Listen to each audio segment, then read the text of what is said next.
Bonjour à toutes et à tous et bienvenue sur le podcast. Aujourd'hui les gars on se retrouve pour parler de Cyril Gane et de Thomas Pinal. Les deux j'ai l'impression que j'ai pas fini de parler d'eux. Vraiment j'ai l'impression que j'ai pas fini de parler d'eux. C'est une longue histoire donc peut-être qu'il y aura une revanche en janvier etc. Mais en tout cas aujourd'hui on n'est pas là pour parler de la revanche, on est là pour parler de ce qui se passe en ce moment.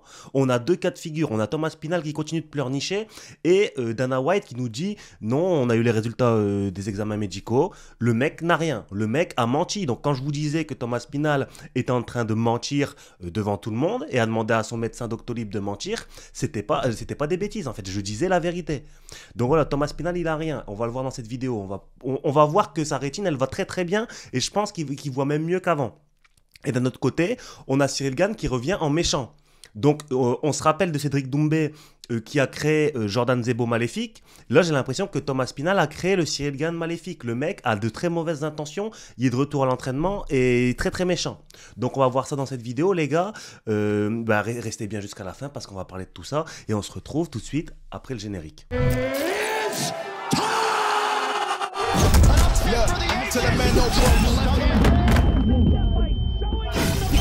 Me, no need for the telephone hype. I got too much getting online. One rule, then I'm on site.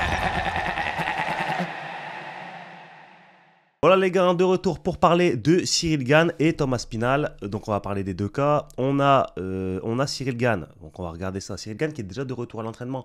Et je disais, hein, c'est très très bien que Cyril Gane revienne très très vite à l'entraînement. Parce que, je monte juste mon siège vite fait, voilà. Parce que on aurait pu croire qu'il était un petit peu abattu. Oui, Cyril Gane, parce qu'on le sait, hein, il a perdu beaucoup de temps, enfin, il a passé beaucoup de temps à se préparer pour son combat contre Thomas Pinal. Il a mis sa vie de côté, sa vie familiale, etc. de côté, parce qu'il était concentré sur l'objectif. Il a passé 3 mois à Dubaï, etc., loin de sa famille. Donc on peut se dire que quand tu passes autant de temps, tu fais tant de sacrifices, et surtout qu'il avait déjà échoué 2 fois pour la ceinture, quand tu te dis, bon, tu passes autant de temps loin de ta famille, et l'issue du combat, c'est même pas tu perds, en fait. Il aurait perdu, à la limite, il aurait pu se dire, c'est pas grave, j'avais pas le niveau, ou j'étais moins fort. Là, il était clairement, enfin, désolé, il était pas clairement au-dessus, mais il était un petit peu au-dessus dans le combat. Et le combat s'arrête de cette manière, ça peut être frustrant. Et on peut se dire, Cyril Gane, ça va être compliqué pour lui de se remettre dedans. Et il va devoir enchaîner un camp d'entraînement pour peut-être combattre Thomas Pinal en janvier. Ça va être compliqué. Donc du coup, c'était un peu la crainte qu'on avait, mais apparemment, pas du tout. Et apparemment, Cyril Gane, il revient comme un méchant garçon. Hein. Vraiment le mauvais gamin. J'ai l'impression qu'il est vraiment très remonté. Donc on va regarder ça. Bien sûr, je coupe le son parce qu'il y a de la musique, j'ai pas envie de me faire strike. On regarde ça ensemble. Voilà, donc là, vous voyez les gars. Le mec sur les appuis, hein, il veut faire du mal. Hein. Le mec veut faire du mal. Esquive, bam, et on le voit. On voit les intentions. Là, on voit les intentions. J'ai l'impression qu'il est en train de se transformer en mauvais gamin. Et là avec tout le respect que j'ai pour Mohamed Ali, c'est un défunt, j'ai beaucoup de respect pour ce monsieur, mais on peut quand même voir que là, regardez, hein, les petits... Voilà. J'ai reconnu.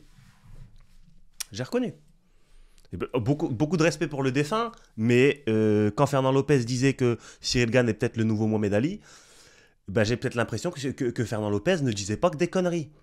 Beaucoup de respect pour le défunt, encore une fois, mais là, j'ai reconnu, en fait. Vous voyez, là, il y a du Ali Shuffle, là. Là, ce jeu de jambes-là, désolé, je suis passionné, les gars, c'est ce que j'aime voir. Et là, encore une fois, hein, on le voit, voilà. Regardez, juste, hein, on le voit, voilà. Tu vois, ce genre de coup de poing avec un engagement pareil, c'est pas un coup de poing d'un mec qui a de bonnes intentions. Après, faire attention quand même, parce que ce coup de poing-là, c'est celui qui t'a coûté la victoire contre John Jones. Mais j'ai l'impression que le mec en face de toi, tu lui veux beaucoup de mal. Donc, mes respects aussi au mec qui est en face de toi. Je sais pas c'est qui, désolé, peut-être que c'est un grand champion. Mes respects. J'ai l'impression que Cyril Gane te veut beaucoup de mal. Va peut-être falloir espacer les séances de sparring parce que les maux de tête et les doliprane, ça peut aller beau. Il peut y en avoir énormément. La prescription peut être lourde. Voilà, donc voilà, ça c'est le genre d'étranglement d'un mec qui a de mauvaises intentions, ça, on reconnaît. Ne se laisse pas take down, mauvaise intention. Moi, voir Cyril Gane comme ça, mais je suis son fan numéro 1. Si Cyril Gane n'a plus de fans, c'est que, bon, malheureusement, je ne suis plus là. Voilà, et tout, voilà. Et bien sûr, il ne peut pas y avoir cette malveillance sans, sans lui. Il veille au grain, il veille au grain. Ah bah oui, le mec veille au grain. Là, il est en train de nous préparer un Cyril Gann assez malveillant. Et il veille à ce qu'il le soit. Benjamin Sarfati pour les affaires. Magnifique, magnifique les gars. Cyril Gann déjà de retour. Cyril Gann qui ne se laisse pas abattre finalement, qui ne se laisse pas abattre par ce Thomas Spinal. Et on va voir après un Thomas Spinal qui passe son temps à pleurnicher. Il passe son temps à nous dire qu'il a mal à l'œil, etc. C'est scandaleux, c'est scandaleux. Et je me suis renseigné, je me suis renseigné auprès de personnes qui travaillent dans le domaine des yeux, etc. Le mec ment. Tu vois, quand son père dit ouais, il ne voit plus rien, hein, c'est pas vrai. C'est pas vrai. Il peut voir un peu flou, mais il ne voit plus rien, c'est mensonge. C'est mensonge complet. Donc voilà, magnifique pour Cyril Gann qui revient. Et bah je vous ai demandé aussi, je vous ai demandé sur Twitter les gars, je vous ai dit, bah vous en pensez quoi de son retour rapide, contrairement à la pleurnicheuse d'Aspinal. On verra Thomas Aspinal juste après. Et pour moi c'est une mentalité de champion. Et bon on va lire vos commentaires rapidement. Donc Aspinal il veut pas lâcher son cache-œil, il va faire la revanche comme ça. Comme Satoru Gojo. On a un autre qui nous dit Imavov a battu Adesanya exactement comme ça, doigt dans l'œil et attaque de lâche une seconde après. Et vous aurez kiffé que Aspinal fasse la même erreur. Mais non, du coup, Cyril va devoir gagner loyalement pour une fois. Donc là, on a peut-être un haters. Après, c'est vrai que Nassourdine Imavov, juste avant de mettre KO Adesanya, il lui met un hypoc. Je vais me pencher sur ce cas de triche manifeste, je vais me pencher sur ce cas, et je vous en reparlerai dans une prochaine conférence. Mais c'est vrai que Nassourdine, avant d'éteindre Adesanya, il le hypoc. Avec tout le respect que j'ai pour Nassourdine, un ami de longue date, ça fait des années. Ça fait des années. Mais ça n'empêche pas que le hypoc était présent. Donc peut-être qu'on peut le prendre pour le fou du bus, ce mec-là, là, D-Max, mais il a pas tort. C'est bon. Il a tort, c'est pas, il lui a pas mis un coup de lâche. Nassourdine n'est pas un lâche, mais il y a eu le hypoc. Le hypoc, je l'ai vu de mes yeux. Je pense qu'on sous-estime Gann. J'ai vu plein de podcasts dire il sera démotivé pour retourner à l'entraînement. Il a fait trop de sacrifices pour ce camp. Force est de constater qu'il est encore plus motivé. J'ai l'impression. Ben c'est ça. Et j'étais le premier à dire. Je dis ben les gars, ça va être compliqué. Cyril Gann va falloir qu'il revienne. C'est compliqué. Va falloir que. Ah non. Le mec me fait mentir. Le mec revient. Il revient encore plus méchant. Il va avoir une 4e chance pour le titre, mais il est complètement cinglé ce mec-là. La détermination et le mental d'un futur grand champion UFC. Mais moi je vous le dis les gars, je vous le dis, Cyril Gann pour moi il est champion. On a le premier champion français de l'UFC, c'est Cyril Gann, undisputed. Il a battu Thomas Spinal qui a choisi la fuite. En plus on va voir après qu'il n'y a rien, qu'il n'y a absolument rien. En vrai, Cyril, s'il s'entraîne avec la team Khabib, il est imprenable. Je sais pas ce que tu me racontes, frère. Vraiment, je sais pas ce que tu me racontes. J'ai complètement changé d'avis à ce sujet. C'est vrai que c'est un combattant dégueulasse. J'en remets même en question la victoire de Nassourdine sur Adesanya. Donc en fait, peut-être que c'est le mec d'au-dessus, là. Peut-être que c'est lui qui a fait un deuxième compte. Il a fait un deuxième compte et il vient nous rappeler l'histoire avec le hypoc de Nassourdine sur Adesanya. Mais c'est une belle victoire de Nassourdine quand même. Hein. Moi, honnêtement, si on me dit ouais, tu mets un hypoc et après tu mets un KO, je n'hésite pas une seconde. Vraiment. J'ai beaucoup de respect pour la Fédération française de MMA. J'ai beaucoup de respect pour les règles. Mais si on me garantit la victoire, si je mets un hypoc, je n'hésite pas une seconde. Voilà. Il est en chef bandit. Ah, Cyril Gann, il est en méchant. Il est vraiment méchant. Tom va pouvoir aller taper des tea parties avec la reine Elisabeth incessamment sous peu. Après, la pleurnicheuse a fini comme ça au bout de 2 minutes de combat. Il m'a appelé le groupe Vimal. Il est toujours aveugle d'un œil. C'est vrai que 2 minutes de combat, le mec était comme ça. La moitié d'un round, le mec était comme ça. Tu m'étonnes qu'à un moment donné, ils se disent bon, je vais prendre la porte de sortie. Mais je ne vais pas m'étaler sur le sujet, on en a déjà parlé maintes et maintes reprises. Mais au bout de 2 minutes, c'est important de rappeler qu'il avait la tête enflée. Voilà. Et après, dans les interviews, il vient nous dire non, je pense que c'était de la sueur. Oui, s'il te plaît. Bah, d'ailleurs, en parlant de sueur, les gars, il y a un post de la sueur qui nous dit Dana White donne des nouvelles de Thomas Spinal et de sa revanche face à Cyril Gann. Il n'y a pas de décollement de la rétine et son œil n'est pas endommagé. Il devrait se rétablir rapidement et on décidera ensuite quand reprogrammer le combat. Ça nous en dit beaucoup. Ça nous en dit énormément, les mecs. Ça nous en dit énormément. Parce que le mec a menti. Pas de décollement de la rétine. Et puis moi, j'ai discuté un petit peu avec des spécialistes des yeux. Ils m'ont dit ce mec est un menteur. J'ai discuté avec des mentalistes, ils m'ont dit ce mec est en train de mentir. J'ai discuté avec des comportementalistes, ils m'ont dit ce mec il fait du baratin. Voilà. Donc c'est les mots qui sont ressortis. Hein. Menteur, baratineur, c'est les mots qui sont sortis sur Thomas Spinal. Voilà, donc là, on apprend que les résultats médicaux nous disent que Thomas Spinal n'a pas de décollement de la rétine, tout va bien et sa vue est toujours à 10 points sur 10. Donc voilà, Thomas Spinal, j'espère que pour la revanche, tu seras prêt parce que notre Cyril Gane national a l'air vraiment très très énervé. On l'a vu dans cette vidéo, c'est des mauvaises attentions. C'est des prises d'appui d'un mec qui veut faire des dégâts. Tu vois, ça c'est des prises d'appui d'un mec qui veut causer des dégâts sur son passage. Tu vois, le mec, regarde, bah voilà, on y est, voilà. Vous voyez ça? Le mec se dit, j'envoie mon point. Et tout ce qui va traverser, il faut qu'il le casse en fait. Le mec se dit, mon point il part d'un point A à un point B, et ce qui se trouve entre le point A et le point B, il faut que j'abatte. C'est exactement la posture, c'est ce qu'elle traduit. La posture veut nous dire ça. Je fais la traduction. Bon voilà, on a fait le tour un peu.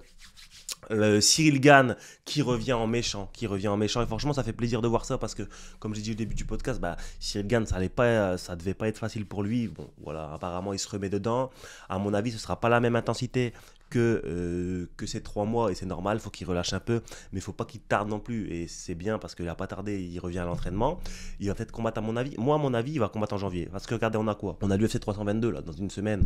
C'est la carte avec Makhachev, Madalena. Benoît Saint-Denis aussi, mais c'est une grosse carte d'ailleurs, ça on en parlera sur la chaîne, on va en parler parce que c'est une énorme carte. Il y a énormément de beaux combats. On a, vous savez quoi, on va regarder ensemble, hein. On va regarder ça, UFC, bam.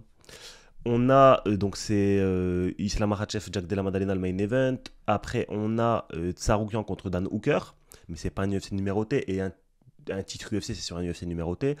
Donc on a l'UFC 323, on a Merab Dvalishvili contre Petroyan, on a Alexandre Pantoja contre Joshua Van.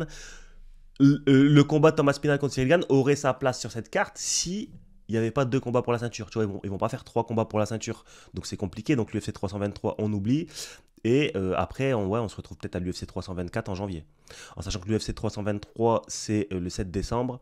L'UFC 324, à mon avis, ce sera en janvier. Et peut-être sur cette carte, ils vont placer un Cyril Gane contre Thomas Spinal. Et en plus, ce qui est bon à savoir, c'est qu'il y a leur deal avec Paramount, là. Je crois que c'est Paramount. Donc peut-être qu'ils vont offrir pour ce nouveau deal, en ouverture, pour ouvrir l'année, en janvier, Cyril Gane contre Thomas Spinal, la revanche, enfin le deuxième combat. Ce serait pas mal en vrai, parce que nous Français, ça nous ferait pas attendre longtemps. On verrait même pas passer le temps. Parce que là, ce week-end, on a Benoît Saint-Denis à soutenir. Après, on aura juste un UFC numéroté. Et après, c'est déjà Cyril Gane contre Thomas Spinal la revanche. En vrai, ça régale, hein. S'ils font ça, c'est magnifique. Après, je sais pas comment ils vont faire. Là, apparemment, Thomas Spinal, bon, on voit qu'il n'y a rien. Dana White nous dit, je vais voir avec lui comment il se sent pour réorganiser la revanche. Janvier... Je sais pas parce que le Thomas Spinal, j'ai l'impression qu'il n'est pas retourné à l'entraînement depuis. Et est-ce que lui, il va accepter de recombattre en janvier, en sachant que ça arrive très très vite, et en sachant que dans ce dernier combat contre Cyril Gane, il était en difficulté et ça peut lui poser question. Est-ce que je vais être prêt pour revenir rapidement contre lui? Il faut que je fasse les ajustements, etc. On verra. Donc peut-être janvier j'espère. Après, ce sera plus tard dans l'année. Hein. Ce sera plus tard dans l'année, mais j'espère que ça va pas se repousser en fin d'année, genre à partir de septembre 2027. Septembre 2026, pardon. J'espère que ça va pas repousser là-bas parce que... Non, on est en quoi là? On est en 2000... on est en quelle année, les gars? On est en 2026 ou en 2025? On est en 2026, ah ouais, les gars.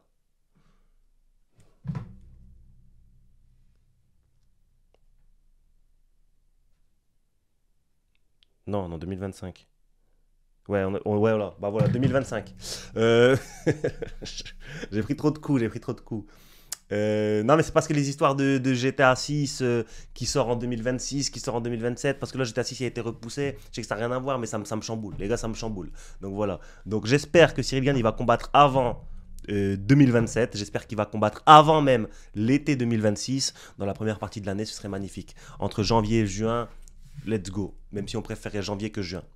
Donc voilà les gars, je pense qu'on a fait le tour. N'hésitez pas à dire dans les commentaires ce que vous en pensez. N'hésitez également pas à mettre un like, très important, à vous abonner si vous n'êtes pas encore abonné. Si vous venez d'arriver et vous découvrez la chaîne, je couvre l'actualité du MMA de façon quotidienne. Bon, quand je mets pas de vidéo, c'est qu'il n'y a pas d'actu, mais quand il y a une vidéo, quand il y a de l'actu, c'est de manière quotidienne. Donc n'hésitez pas à vous abonner, à mettre la cloche. Ceux qui sont déjà là et qui regardent sans être abonnés, n'hésitez pas à vous abonner. Ceux qui sont déjà abonnés mais qui n'ont pas mis la cloche, n'hésitez pas à mettre la cloche. Ceux qui sont déjà abonnés et qui ont mis la cloche, n'hésitez pas à mettre un commentaire. Ceux qui ont abonné, qui ont mis la cloche, qui ont mis un commentaire, n'hésitez pas à mettre un like. Ceux qui ont abonné, qui ont mis la cloche, qui ont mis un like et qui ont mis un commentaire, Non, et qui n'ont pas mis un commentaire, n'hésitez pas à mettre un commentaire. Et ceux qui ont fait tout ça, n'hésitez pas à venir sur mes réseaux sociaux. Et nous, on se dit à demain pour une nouvelle vidéo. Ciao.